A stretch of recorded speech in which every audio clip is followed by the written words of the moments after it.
ফকির দিল্লি ঘুরতেছে। একজন বলছে, ভাই তোমারে তো খয়রাত করে দেখতেছি আমি সেই ছোটবেলা থেকে, খালি তুমি খয়রাত করো। একটা জিনিস আপনারা মনে রাখবেন, গরিব, আজকে যারা গরিব পরিশ্রমের মধ্য দিয়ে কালকে তারা ধনী হতে পারে, কিন্তু যারা ভিক্ষুক, যারা ভিক্ষা করে, জিন্দেগিতে কোনোদিন তারা বড় হতে পারবে না। ভিক্ষা করা যাদের অভ্যাস, জীবনেও বাড়ি করতে পারবে না, জীবনেও ধনী হইতে পারবে না, কিন্তু গরিব ধনী হইতে পারবে। কারণ হলো আল্লাহর কাছে দুইটা বৈধ জিনিস অত্যন্ত ঘৃণিত। কয়টা? একটা হলো তালাক, আর একটা হলো ভিক্ষাবৃত্তি, মানুষের কাছে চাওয়া। আল্লাহ পছন্দ করেন না।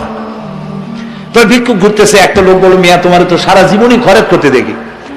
খরচ করবো না, করবো কি? যার কাছে যাই সে দেয় 4 আনা 2 আনা 1 টাকা, এর বেশি তো দেয় না। তেদি আমি কেমনে বড় লোক হবো? কয়ে তুমি বাদশারের চোখে দেখো না, বাদশারের চোখে দেখো না। কয় বাদশার কাছে কি আমার মতো লোক যাইতে পারে নাকি? কল্লা যাইতে হবে, যাও। বাদশাহ একবার যাবা, এমন দেওয়া দেবে জীবনে আর তোমার খরচ করা লাগবে না। পাতি শিয়ালের পিছনে ঘুরে তো লাভ নাই। পাতি শিয়ালে খায় মুরগি, তোমার একটা ঠ্যাং দেবে, দাঁতের খেলালের কাজ হবে না। বাঘের পিছনে ঘোরো, বাঘে খায় গরু আর হরিণ, একটা রান দিলে তুমি 1 সপ্তাহ খাইতে পারবা। তো বলছে বাদশার কাছে যাও। তো বাদশারে পাবে কই তো দেখলাম কেবল মসজিদে ঢুকলো। তারপরে ফকির গিয়ে দাঁড়ায় আছে বারান্দায়, দেখে যে উনি বাদশা ভেতরে বসে হাত তুলে আছে ভাবে, আর চোখ দিয়ে পানি পড়ে দাড়ি ভিজে ভিজে পড়তেছে। নামাজ শেষ করে, মোনাজাত শেষ করে বাদশা বেরিয়েছেন। কোন বাদশা? শাহজাহান। বাইরে আসার পর ফকির বলল, আসসালামু আলাইকুম বলে ফকির রওনা করছে।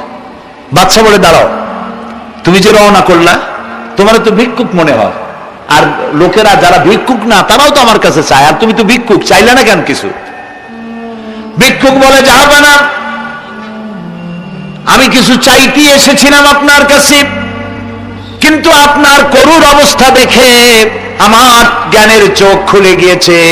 আমি দেখতে পেলাম আমি যার কাছে চাইতে এসেছি, আমি তো কান্দি না, হাতও পাতি নাই। যার কাছে চাইতে আসলাম দিল্লির সম্রাট, আবার কোন সম্রাটের কাছে হাত পেতে ভিক্ষুকের মতো কি জানি চায়, আর চোখ দিয়া পানি পড়ে দাড়ি ভিজে ভিজে পড়ছে। আমার জ্ঞানের চোখ খুলে গেছে, দুনিয়ার বাদশার কাছে আর চাইবো না। বাদশা কান্দে যে বাদশার কাছে, তার কাছেই চাইবো। প্রিয় ভাই সব, এই জন্যে জিহ্ন সাফ করে ফেলুন। দুনিয়ার কোন মানুষের জন্য, মানুষের কাছে নয়, কোন কবরে নয়, কোন কারো কাছে নয়, আল্লাহ তাআলার কাছেই আমরা নামাজের মধ্যে ঘোষণা করেছি, ইয়াকা না'বুদু ওয়া ইয়াকা নাস্তাঈন। আল্লাহ তাআলা, তোমার একমাত্র ইবাদত করি, তোমার কাছেই সাহায্য চাই। কাজেই সাহায্য আল্লাহর কাছে। কার কাছে চাইবো বলেন? আল্লাহ আমাদের ঈমান পোক্ত করে দিন। আমরা বলি আমিন, আমরা বলি আমিন। অসুখ বিসুখ হইলে পরে ধৈর্য ধরবেন। অনেক মানুষ আছে জ্বর হইলে কয় যে এত নামাজ পড়ি খালি জ্বর আমারই হয়, এত রোজা রাখি, ভালো ভালো কাম করি, আমার ছেলের অসুখ মোটে সারি না। এই জাতীয় কথা বলবেন না। মুমিনের পায়ে যদি কাঁটাও ফোটে, সওয়াব থেকে খালি নাই। ধৈর্য ধরতে হবে। কাঁটা ফুটছে, বলেন ইন্না লিল্লাহ। আজাবান লিল মুমিন, মুমিনের জন্য বড়ই আশ্চর্য ব্যাপার, বিপদ হইলেও শুকর আদায় করে, আর সুখে থাকলেও শুকর আদায় করে। সুবহানাল্লাহ ওয়া বিহামদিহি। বিপদ আসলে সে বলে ইন্না লিল্লাহি, বলেন ইন্না লিল্লাহি ওয়া ইন্না ইলাইহি রাজিউন। আর যখন শান্তি আসে বলে আলহামদুলিল্লাহ। দুই অবস্থায় তার জন্য নিয়ামত আল্লাহর তরফ থেকে সে পায়, আলহামদুলিল্লাহ। প্রিয় ভাই সব, তো আল্লাহর উপর ঈমান আনার জন্য কয়টা শর্ত বলছিলাম? এই যে প্যাচ লেগে গেছে, কয় যে 3টা। আল্লাহর উপর ঈমান আনার জন্য শর্ত কয়টা? 4টা। 4টা বলছি কয়টা? 2টা। আরেকটা হচ্ছে আল্লাহর কুদরত এ বিশ্বাস করা। আল্লাহর কুদরত মানে শক্তি। আল্লাহর কিছু বিশ্বাস করবেন, বলেন জোরে? শক্তি। আকাশ এবং জমিনে শক্তিশালী কে? কিন্তু আমার দেশের জনগণ, কিছু কিছু রাজনীতিবিদরা বলে জনগণই নাকি সকল ক্ষমতার, সকল শক্তির উৎস। কি পাগল! তুমি ক্ষমতার উৎস? নাকের মধ্যে ময়লা, দাঁতে ছাতা, পেটের মধ্যে দুর্গন্ধ ভরা, ক্ষমতার উৎস। আশ্চর্য কথা, এই যে ক্ষমতার উৎস, হাজার হাজার লোক এখানে বসা, দুইটা ভাউয়া ব্যাংক যদি দুই কোণা দিয়ে ঢোকে, ভাউয়া ব্যাংক চেনেন, বিগ সাইজের ব্যাংক, দুইটা যদি দুই দিক দিয়ে ঢোকে লাফাইতে লাফাইতে, সামনে যারা আছে এমনি লাফাবে। অন্তত টঙ্গী তামিরুল মিল্লাত মাদ্রাসা ছাড়াইয়া তারপরে ফিরে তাকায় বলবে, ভাই আমরা দৌড়াই কেন? ব্যাংকের সামনে অসহায়, বল্লা ভীমরুলের সামনে অসহায়, সাপের সামনে বিচ্ছুর সামনে অসহায়, তারা কয় সকল ক্ষমতার উৎস জনগণ। কপাল পোড়া, ক্ষমতার উৎস জনগণ নয়। এটা কোরআনের সাথে কন্ট্রাডিকশন হয় এ কথায়। আল্লাহ বলেছেন আন্নাল কুওয়াতা লিল্লাহি জামিআ, সকল ক্ষমতার উৎস কে? চিল্লায়ে বলো ক্ষমতা কি দেখছেন? মাত্র 1.5 মিনিট। কয় মিনিট? মাত্র 1.5 মিনিট। আল্লাহ বলেছেন কোন? সাথে সাথে তামিলনাড়ু, মালয়েশিয়া, ইন্দোনেশিয়া, থাইল্যান্ড, মালদ্বীপ, শ্রীলঙ্কা, 2 লক্ষ লোক শেষ, 1 লক্ষের খোঁজ নাই। সমুদ্রের পানি 33 ফিট উঁচু হয়ে এসছে। সুবহানাল্লাহ বলতে ইচ্ছে করে না? বিজ্ঞানীরা বলেছেন ভারত মহাসাগরের তলদেশে ফাটল ধরেছে, ওর কয়েক কিলোমিটার নিচে ভূমিকম্পের উৎপত্তি হয়েছে। ভারত মহাসাগরের পানি 3 হাত না 4 হাত, কত কিলোমিটার আল্লাহ জানে। এই কয়েক কিলোমিটার নিচে যে মাটি, সেই মাটিরও কয়েক কিলোমিটার নিচে ভূমিকম্পের উৎপত্তি। এখান থেকে ভূমির কম্পন হয়েছে, সেই ভূমিকম্পে সমস্ত মহাসাগরের মধ্যে, ভারত মহাসাগরের মধ্যে জলকম্পন শুরু হয়েছে।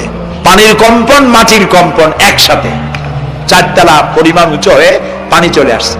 বাড়ি গাড়ি সব কিছু খড় কুটার ন্যায় সব উড়িয়ে দিয়েছে। এগুলোর কপাল পোড়া নাস্তিক যেগুলি, তারা বলে প্রাকৃতিক দুর্যোগ, ওর বাপের মাথা। আচ্ছা, প্রাকৃতিক দুর্যোগ, প্রকৃতি কি? কোন জন্তুর নাম? প্রকৃতি কোন জন্তু জানোয়ারের নাম? প্রকৃতি নিজে চলে না কেউ তাকে চালায়? কে চালায়? কপাল পোড়ারা তা বোঝে না। বিশ্ববিদ্যালয়ের শিক্ষক হয়েছে তো, আল্লাহ দিয়ে আসি কোথায়? তবে সব খারাপ না, ভালো আছে আলহামদুলিল্লাহ।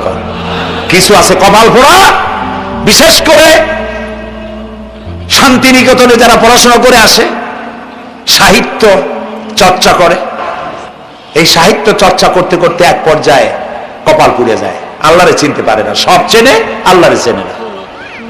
আল্লাহ এখন চিনাইতেছে ভালো করে। প্রিয় ভাই সব, কমে আদ, কমে সামুদ, এগুলিকে আল্লাহ তারা ধ্বংস করেছেন। কিয়ামতের আগে এই যে 7টা আকাশ, এই আকাশ সম্পর্কে অবিশ্বাসীরা তারা বলেছে আকাশ বলতে কিছুই নেই, এটা নাকি অনেক দূরে, তাই নীলা নীলে দেখা যায়। কি কপাল পোড়া, চিন্তা করেন, নীলা নীলা দেখা যায়।